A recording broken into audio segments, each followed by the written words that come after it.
So my older brother, 33, has been married to his wife, Molly, 32, for 5 years. They have a 2-year-old daughter together. Recently, I found out my brother had been cheating on Molly with a friend of mine. My friend confessed to me because she couldn't handle the guilt anymore. Once I had all the proof, I cut her off immediately.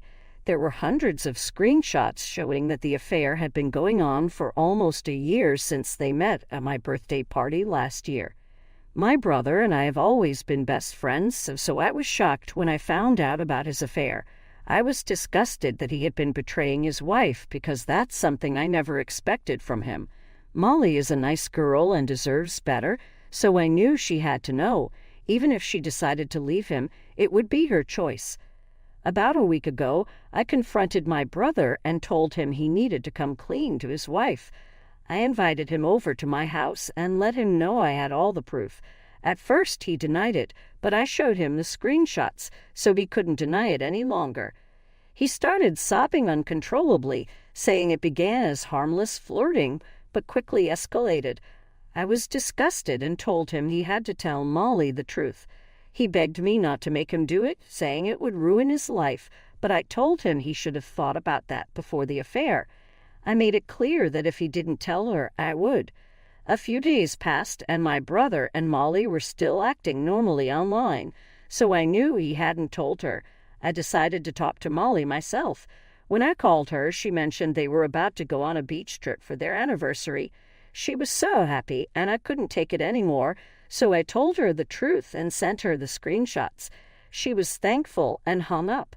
Later that day, my brother called, panicking because Molly had left with their daughter and wasn't responding to his calls. He asked if I had told her, and I admitted I had. He started shouting and accusing me of ruining his marriage. I couldn't handle it, so I disconnected the call and blocked him. Then yesterday, I found out he had been served with divorce papers. Molly was also filing for full custody of their daughter, demanding alimony, the house, and most of their assets. It was a crazy list of demands, but honestly, my brother deserves it. He cheated on her for a year, and it probably would have continued if my friend hadn't come clean. He's been texting me relentlessly from different numbers, blaming me and demanding I fix it. He says I'm the reason he might lose his daughter. I've been ignoring him, but it's getting harder because now our parents are involved. They believe I overstepped by telling Molly about the affair, thinking it wasn't my place. They even accused me of ruining 3 lives, my brother's, Molly's, and their daughter's. My parents said Molly loved my brother more than he loved her, and if he had confessed, they might have worked things out. They believe their daughter would have benefited from her parents staying together. They feel if my brother had told Molly himself, the outcome could have been different. So, in their eyes, I am partially to blame for the divorce. I don't agree. I gave my brother a chance to tell Molly the truth, but he didn't. I never promised to keep his secret, and I made it clear that if he didn't come clean, I would. It's unfair to blame me for the divorce when all I did was tell Molly the truth. Am I the jerk for telling my sister-in-law that my brother was cheating on her? Update. I've decided to cut off my brother and the rest of my family. In the past few days, they've shown their true colors by defending my brother and blaming me. Their mental gymnastics to make me the villain is insane. Ever since he was served with divorce papers, not just my parents but other relatives have also criticized me. They think I should have stayed out of it because it wasn't my business. I'm sure my brother never would have told Molly, and the lies would have continued. Saying I should have stayed out of it is ridiculous because the woman he cheated with was my close friend. The only reason I found out was because of my friendship with his affair partner. Expecting me to stay uninvolved is unrealistic. Everyone is pressuring me to apologize to my brother, forgetting that none of this would have happened if he had stayed loyal. Molly was a wonderful wife and a lovely person. I couldn't keep this from her, especially after hearing how excited she was for their anniversary trip. She loved my brother, and what he did to her was disgusting. Only the lowest of the low could cheat on their wife with someone they barely knew. Even after being with Molly for so long and having a daughter, My brother still went out of his way to cheat. If he did it once, he might have done it in the past or would do it again. For Molly's sake, I had to let her know. She deserves better, and I didn't care if it was my brother I was exposing. He screwed up, and my family can twist the facts all they want, but I know I did the right thing. As long as I stay true to myself and my beliefs, I don't care what anyone says about me. Update 2. It's been 2 weeks since I blocked my family. No one has tried to contact me, and honestly, good riddance. I don't want to talk to them either. Recently, Molly got in touch with me, thanking me again for telling her the truth. She called from a new number, so I assumed she changed it after filing for divorce. She's now living in a spare apartment belonging to a friend who only returns once a year. My brother doesn't know the address, so she's not worried about him finding her. He had tried contacting her on her old number, but she can respond. Molly told me she had suspected he wasn't being truthful for months, but thought she was paranoid. The day I told her about the affair and sent the screenshots, she decided to leave him immediately. She packed her things and left within an hour, not crying until she was out of the house. I felt terrible hearing this and apologized for my brother's actions. She told me I had nothing to apologize for and that I did the right thing by telling her the truth. She said I was the only decent person in my family since everyone else wanted her to reconsider and go back to my brother. My parents texted her, suggesting she stay with my brother for their daughter's sake. My brother's texts were all about how horrible he felt and how he couldn't survive without her and their daughter. He didn't seem to care about her feelings, which really sucked. We spoke on the phone for a little while longer until she had to go. I wished her luck with the divorce proceedings. It was a nice conversation, and I felt better knowing Molly and my niece were doing all right. I needed reassurance that I did the right thing, and Molly provided that. Update 3. 10 days have passed since my last update. The divorce proceedings have started, and Molly's doing great. I've visited my niece a couple of times, and it's going well. The only one not doing well is my brother. My parents have been guilt-tripping me, texting me from a new number to tell me about my brother's miserable state.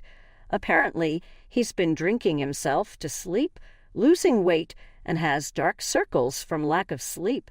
They even sent photos to prove it. I feel bad for him, but I don't understand what this has to do with me. The divorce has started, and there's no turning back. He should be focusing on not losing everything instead of trying to gain my sympathy. My parents keep texting, and I'm curious about where this will lead. If they don't get to the point soon, I'll have to ask them myself.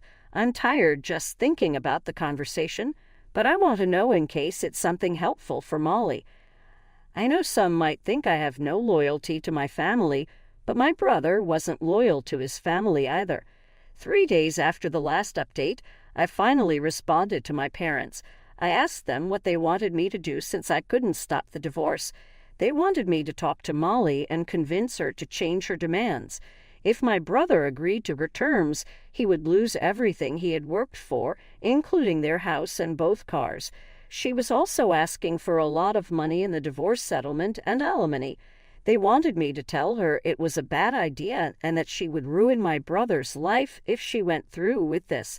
They knew my brother didn't stand a chance against Molly's top-notch lawyer, so they wanted me to manipulate her into letting go of some demands. They said since I was the reason their marriage fell apart, this was the least I could do for my brother and family. They believed I owed them this and thought it would convince me to side with them.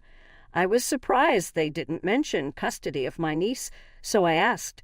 They admitted my brother wasn't fighting for custody. He just wanted visiting rights and to keep his assets. He thought Molly was better suited to raising their daughter and was okay with paying child support. I was astounded by his selfishness, but relieved he wasn't fighting for custody. He was more interested in his money and assets than being a father. I listened to my parents and then blocked their number. I recorded the conversation and sent it to Molly, hoping it would help her. She hasn't replied yet, but I hope she reconsiders giving him visitation rights. He doesn't deserve it after being a terrible father and husband. Update 5. Molly heard the recording and was very upset. She called me a few hours ago, thankful for the recording, and said she would ensure he doesn't get visiting rights. I could tell she had been crying, and I wanted to console her, but I didn't know how. She had been cheated on by the man she spent so many years with and now found out he didn't care about his own daughter. I can't imagine how she finds the strength to face him during mediation without feeling the urge to smack him. She probably does, but she restrains herself, showing more strength than I could muster. I can't understand how my parents still support him after everything and even have the nerve to tell me what to do. That last phone call confirmed I did the right thing by blocking them. They're disgusting people, and I want nothing to do with this family anymore. If I could, I would change my last name to avoid any association with them. My brother is the worst of them all, and I hope Molly gets everything she deserves and makes him pay. Update 6. It's been a few months since the last update. My parents and I haven't spoken, and I haven't seen my brother, so it's been great. They probably realized I sold them out after the phone call reached Molly and decided not to talk to me anymore, but it was too late.